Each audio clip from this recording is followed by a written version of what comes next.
Hello everyone, আসসালামু আলাইকুম। আজকে আমি আপনাদের সাথে শেয়ার করব টুকরো কাপড় দিয়ে বালিশের কভার কাটিং এবং সেলাই ভিডিও। আশা করি সম্পূর্ণ ভিডিওটি দেখবেন। ভিডিওটি ভালো লাগলে অবশ্যই লাইক কমেন্ট শেয়ার করবেন। তো প্রথমে আমি কাপড়টিকে কেটে নিচ্ছি। এটা হচ্ছে সামনের পার্ট। কাপড়টিকে আমি ভাঙ্গা দিয়ে 2 পার্ট করে নিয়েছি। তো এখানে বালিশের মেন লম্বা হচ্ছে 25 ইঞ্চি। আমি সেলাইয়ের জন্য আরও 1 ইঞ্চি নিচ্ছি, 26 ইঞ্চি লম্বা। তো 26 ইঞ্চি লম্বা আমি এখন কেটে নিচ্ছি। এই পার্টটিকে আমি বালিশের যে মেন লম্বা মাপটা আছে সেই মাপ অনুযায়ী কেটে নেব। আর আমি পেছনের পার্টটিকে 3 ইঞ্চি বেশি লম্বা দিয়ে তারপরে কেটে নেব।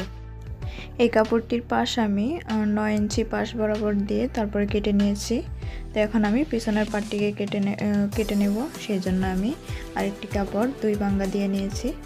তো আমি যে সামনের পার্টটা কেটে নিয়েছিলাম সেটাকে এখন এই কাপড়টির উপর রেখে তারপরে আমি 3 ইঞ্চি পাশ বরাবর সব পাশে এই কাপড়টির বড় কাপড়টির চারপাশে 3 ইঞ্চি বেশি নিব। এই যে দেখুন 3 ইঞ্চি বেশি নিয়ে দাগ দিয়ে নিচ্ছি। আমি পুরো সাইডটিকে 3 ইঞ্চি বেশি নিয়ে তারপর দাগ দিয়ে এখন আমি কাপড়টিকে কেটে নেব। আমার ভিডিওটি ভালো লেগে থাকলে অবশ্যই লাইক কমেন্ট শেয়ার করবেন আর আমার চ্যানেলটিকে সাবস্ক্রাইব করতে ভুলবেন না। আর পাশে থাকা বেল আইকনটিকে ক্লিক করে দেবেন। তো এই যে আমি পুরো সাইডের কাপড়টিকে কেটে নিয়েছি, প্রায় কেটে নিয়েছি।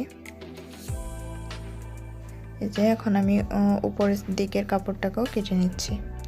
এই যে কাপড়টাকে কাটা হয়ে গেছে।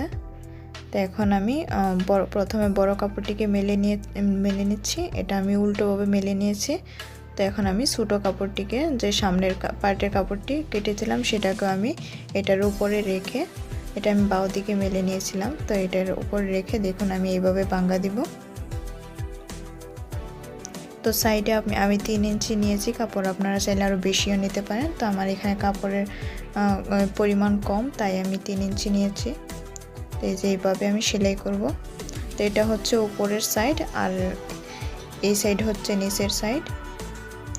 তো এখন আমি যে ছোট কাপড়টি নিয়েছিলাম সেটাকে আমি ভাঙ্গা দিয়ে নিচ্ছি। এটা হচ্ছে যে সামনের সাইডে কাপড়টা নিয়েছিলাম সেটাকে আমি ভাঙ্গা দিয়ে নিচ্ছি। ভাঙ্গা দিয়ে তারপরে আমি এখন বড় কাপড়টির উপরের সাইডটিকে আমি এখন ভাঙ্গা দিচ্ছি। দেখুন ভাঙ্গা দিয়ে এখন আমি বড় কাপড়টির যে ডান পাশের কাপড় সেটাকে আমি ভাঙ্গা দিয়ে নিচ্ছি। তো এখন আমি কোনা বরাবর হালকা কোনা করে তারপরে আমি ভাঙ্গা দিয়ে নিয়েছি। এটা সুন্দরের জন্য আপনারা চাইলে ডাইরেক্ট সমানভাবে ভাঙ্গা দিতে পারেন। তো এই যে এখন আমি ছোট কাপড়টির উপরে 2 সুতা বেশি কাপড় রেখে তারপরে সেলাই করে নিচ্ছি ছোট কাপড়টির উপর রেখে।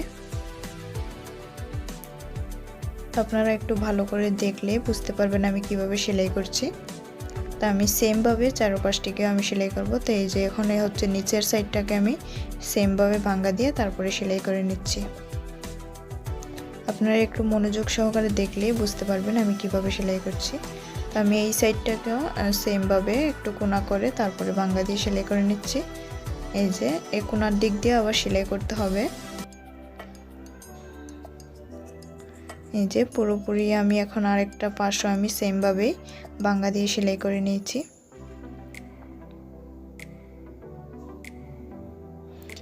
এই যে দেখুন সেলাই করা হয়ে গেছে।